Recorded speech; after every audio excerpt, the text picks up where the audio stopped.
Action, comédie et une alchimie inoubliable. Voilà ce que Rush Hour nous a offert.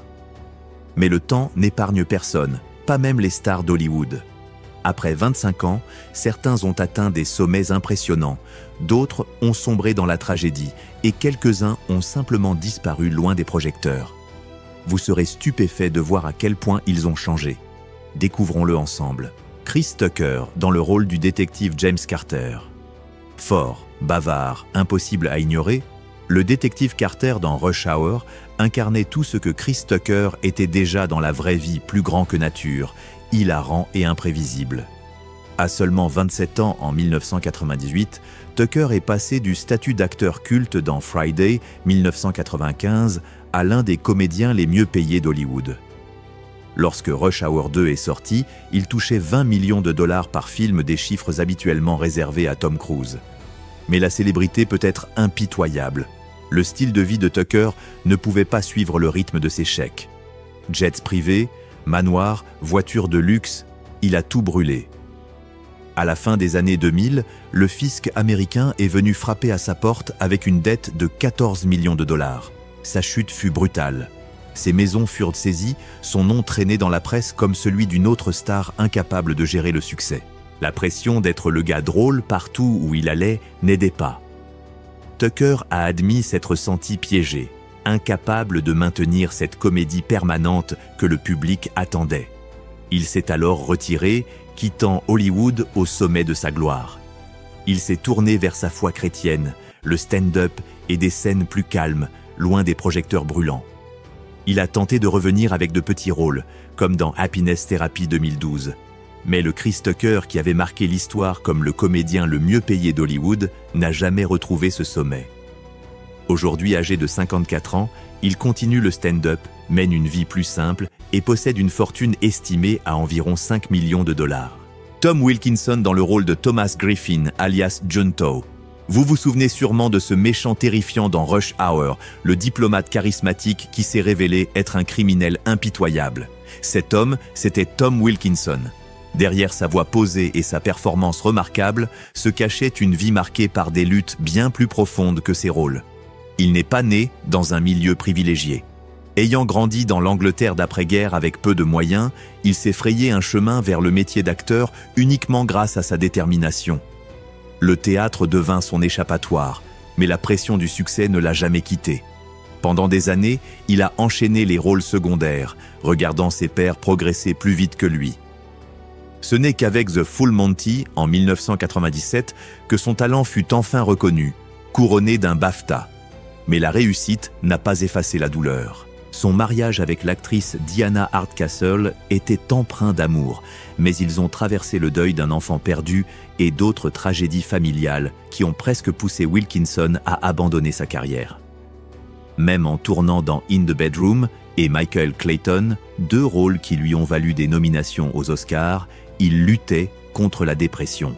Il s'est investi corps et âme dans son art, incarnant Benjamin Franklin dans John Adams, Carmine Falcone dans Batman Begins et bien d'autres personnages marquants. Pourtant, cette intensité a eu un prix. Des années de tabagisme, de stress et de fatigue ont fini par épuiser son corps. Tom Wilkinson, qui jouait Thomas Griffin alias Junto dans Rush Hour 1998 à 50 ans, est décédé en 2023 à l'âge de 75 ans, victime d'un arrêt cardiaque. Il laisse derrière lui une carrière faite de brillance, de tragédie et une fortune estimée à 12 millions de dollars. Jackie Chan, dans le rôle de l'inspecteur Lee. Vous pensez que le succès vient facilement quand le monde entier vous considère comme une légende? Pour Jackie Chan, la réalité était tout autre. Quand Rush Hour fit de lui une star mondiale en 1998, il avait déjà 44 ans et portait plus de blessures que la plupart des cascadeurs à la retraite. Hollywood voyait son sourire, ses acrobaties et son charme, mais ignorait les nuits où la douleur l'empêchait de dormir. Sa carrière en Asie était déjà mythique grâce à Drunken Master et Police Story qui avaient fait de lui une icône. Pourtant, percer en Amérique fut une épreuve. Ses premiers films, comme The Protector, furent des échecs cuisants, le laissant humilié et doutant que l'Occident accepte un jour son style. Ce n'est qu'avec Rumble in the Bronx que la porte s'ouvrit. puis Rush Hour fit exploser sa notoriété. Jackie avait enfin conquis Hollywood. Mais le prix à payer fut immense. En 1986, sur le tournage d'Armour of God, il tomba d'un arbre et se fractura le crâne si gravement qu'il faillit mourir. En 2002, sur le médaillon, une cascade ratée lui causa des blessures au dos et à la cheville. Il déclara un jour « Chaque partie de mon corps a été blessée ». Le rire à l'écran cachait un homme dont le corps payait le prix. Et même le succès n'effaça pas les drames. Des scandales éclatèrent, son aveu d'infidélité en 1999 faillit détruire sa famille. Et des années plus tard, l'arrestation de son fils JC pour drogue le remplit de honte. Jackie reconnut s'être noyé dans le travail pour fuir ses échecs personnels, des choix qui le hantent encore. Jackie Chan incarnait l'inspecteur Lee dans Rush Hour en 1998, à 44 ans. Aujourd'hui âgé de 71 ans, il reste actif dans le cinéma et la charité, avec une fortune estimée à près de 400 millions de dollars. Chris Penn dans le rôle de Clive Codd. Vous ne vous souvenez peut-être pas de Clive Codd dans Rush Hour, un rôle secondaire au mieux, mais Chris Penn, l'homme derrière le personnage, portait un nom qui résonnait à Hollywood partout où il allait. En tant que plus jeune frère de Sean Penn, Chris fut toujours talentueux, toujours présent dans le métier, mais éternellement éclipsé. Les sommets de sa carrière révélaient pourtant un éclat de génie. Reservoir Dogs 1992 l'a consacré comme un acteur courageux, capable de voler la vedette sans effort. Mais derrière ses performances puissantes, Penn luttait contre des démons bien plus difficiles à maîtriser que n'importe quel rôle. Les drogues et l'alcool devinrent son échappatoire. Arrêté pour conduite en état d'ivresse en 1997, il s'enfonça encore plus dans la dépendance, mélangeant cocaïne et médicaments sur ordonnance. Son poids dépassa les 130 kilos, provoquant de graves troubles cardiaques. Hollywood reconnaissait son talent, mais aussi le chaos qui l'entourait. Les grands rôles se firent rares, remplacés par des apparitions mineures, puis plus rien. En janvier 2006, à seulement 40 ans, Chris Penn fut retrouvé mort chez lui. Le rapport du coroner fut clair, une hypertrophie du cœur aggravée par des années d'abus de substances. Cocaïne et médicaments restaient présents dans son organisme. Pour un homme qui avait un jour côtoyé les meilleurs, sous la direction de Quentin Tarantino, la fin fut tragiquement silencieuse. Chris Penn incarnait Clive Codd dans Rush Hour 1998 à 33 ans. Il est décédé en 2006, à seulement 40 ans, laissant derrière lui une fortune estimée à 1 million de dollars et un héritage à la fois brillant et douloureusement gâché. Elizabeth Peña dans le rôle de la détective Tanya Johnson. Laissez-moi vous dire qu'Elizabeth Peña avait un feu capable d'illuminer n'importe quel écran. Dans Rush Hour, elle tenait tête en tant que détective Tanya Johnson, fière aux côtés de Jackie Chan et Chris Tucker. Mais hors écran, elle menait un combat bien plus difficile, celui d'une industrie qui offrait rarement aux femmes latines la reconnaissance qu'elles méritaient. Sa percée dans la bamba prouva qu'elle pouvait apporter du cœur et de la puissance à une histoire. Pourtant, Hollywood tenta de la cantonner à des rôles superficiels et stéréotypés. Peña n'était pas du genre à se taire et à accepter. Elle se battit, traçant sa propre voie, devenant même l'une des premières membres latinas de la Guilde des réalisateurs d'Amérique. Un geste audacieux, mais qui entraîna rejet et lutte constante. Le poids de ces épreuves la rongea. À la quarantaine, frustration et douleur de l'étiquetage la consumèrent. L'alcool devint son échappatoire, un moyen de faire taire la déception, tout en détruisant lentement sa santé. L'industrie à laquelle elle avait tout donné ne l'a jamais pleinement embrassée. Pourtant, Elizabeth continua de travailler sans relâche. Elle prêta sa voix à Mirage dans Les Indestructibles et trouva à la télévision des rôles stables qui la maintinrent en lumière. Mais en privé, elle était épuisée. La lutte pour être prise au sérieux vida son esprit et son corps finit par céder. Elizabeth Peña joua la détective Tanya Johnson dans Rush Hour 1998 à 39 ans.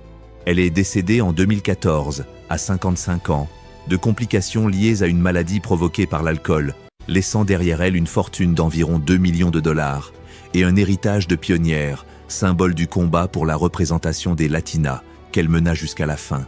Txima dans le rôle du consul Solon Han. Avez-vous déjà remarqué que certains acteurs n'obtiennent jamais les rôles qu'ils méritent? Ce fut la réalité de Txima pendant des décennies. Lorsqu'il apparut dans Rush Hour comme consul Han, diplomate influent et père de famille au cœur de l'histoire, Hollywood ne voyait en lui qu'un Asiatique, jamais un acteur principal doté de profondeur, d'expérience et de maîtrise. Dans les années 90, percer dans le cinéma grand public relevait de l'impossible. Peu importe la qualité de ses performances, les directeurs de casting ne lui proposaient que des rôles unidimensionnels, gangsters, méchants, sans visage ou personnages secondaires, silencieux. Même après ses performances remarquées dans The Quiet American et plus tard dans Arrival, l'attitude d'Hollywood resta inchangée, il pouvait apparaître, mais jamais diriger.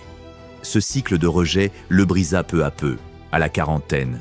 Txima avoua avoir sombré dans la dépression, doutant que des années de travail acharné en vaillent la peine. Ce n'était pas une question d'argent, mais de dignité.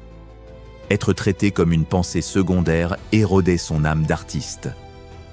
Pourtant, quelques lueurs d'espoir subsistèrent.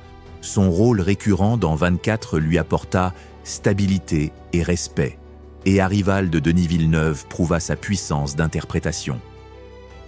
Ces moments lui rappelèrent qu'il avait encore beaucoup à offrir, même si l'industrie refusait souvent de le voir. Comme il l'a dit un jour, les cicatrices d'avoir été négligées ne guérissent jamais complètement. Txima incarna le consul Solon Han dans Rush Hour 1998 à 36 ans. En 2025, il a 63 ans, vit paisiblement en Californie, mentorant de jeunes acteurs asiatiques vers des opportunités qu'il n'a jamais eues, avec une fortune estimée à 3 millions de dollars. Ken Leung dans le rôle de Sang. Vous vous souvenez de Sang, cet assassin froid dans Rush Hour qui n'avait presque pas besoin de mots pour terrifier? Ce fut la percée de Ken Leung sur grand écran. Mais la vérité est que son parcours à Hollywood n'a jamais été facile. Né à New York en 1970, Leung s'est souvent retrouvé pris dans les mêmes luttes que tant d'acteurs américains d'origine asiatique. Hollywood offrait rarement des rôles au-delà des hommes de main, techniciens ou méchants. Même lorsqu'il impressionna dans AI, Intelligence artificielle, puis dans X-Men, l'affrontement final, il savait que ses rôles étaient limités par l'imagination de l'industrie, non par son propre talent. Cette frustration eut des répercussions sur sa santé mentale. Il admit en privé que le typecasting constant et le manque d'opportunités avaient provoqué de longues périodes de doute. Contrairement à beaucoup de ses collègues, il ne se maria pas pendant des années, convaincu qu'il ne pouvait pas concilier une vie de famille avec l'instabilité du métier d'acteur. Pourtant, Leung trouva des façons de briller. Son rôle de Maelstrom dans Lost lui apporta une base de fans mondiale. Et plus tard, il se réinventa sur HBO en incarnant Eric Tao, un banquier impitoyable, un rôle qui lui permit enfin de briser les clichés.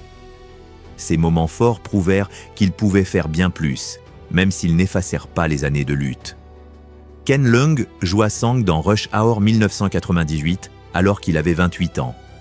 Aujourd'hui âgé de 55 ans, il vit à New York, partageant son temps entre le cinéma indépendant et le mentorat de jeunes acteurs, avec une fortune estimée à environ 2 millions de dollars. Philip Baker Hall, dans le rôle du capitaine William Deal. Avez-vous déjà remarqué à quel point certains acteurs semblent apparaître partout sans jamais obtenir la reconnaissance qu'ils méritent? C'était le cas de Philip Baker Hall. Lorsqu'il joua le capitaine Deal dans Rush Hour, il était déjà à la fin de la soixantaine et avait passé des décennies à chercher le respect à Hollywood. Ses collaborations avec Paul Thomas Anderson Hard Eight, Boogie Nights et Magnolia lui valurent enfin des éloges critiques. Mais à ce moment-là, il était déjà un vétéran qui luttait pour échapper à l'étiquette d'acteur de caractère. L'industrie négligeait souvent son génie, même après des rôles marquants dans The Truman Show et The Insider. Sa carrière fut longue, mais aussi empreinte de douleur. Des années de tabagisme lui causèrent un emphysème à un âge avancé. Ses proches racontent que ces dernières années furent marquées par la maladie, la solitude et le chagrin d'avoir survécu à tant d'amis et à son premier mariage. Pourtant, Hall ne cessa jamais de travailler. Il apparut dans Zodiac, Argo et même des comédies comme Bruce Tout-Puissant, persévérant malgré une santé déclinante, uniquement pour rester sur les plateaux. Pour lui, jouer n'était pas seulement un métier, c'était une façon de survivre, de repousser le silence de sa vie privée. Philip Baker Hall interpréta le capitaine William Deal dans Rush Hour 1998 alors qu'il avait 67 ans. Il est décédé en 2022 à l'âge de 90 ans des suites d'un emphysème, laissant derrière lui une fortune estimée à environ 1,5 million de dollars et un héritage en tant que l'un des acteurs les plus respectés mais sous-estimés d'Hollywood.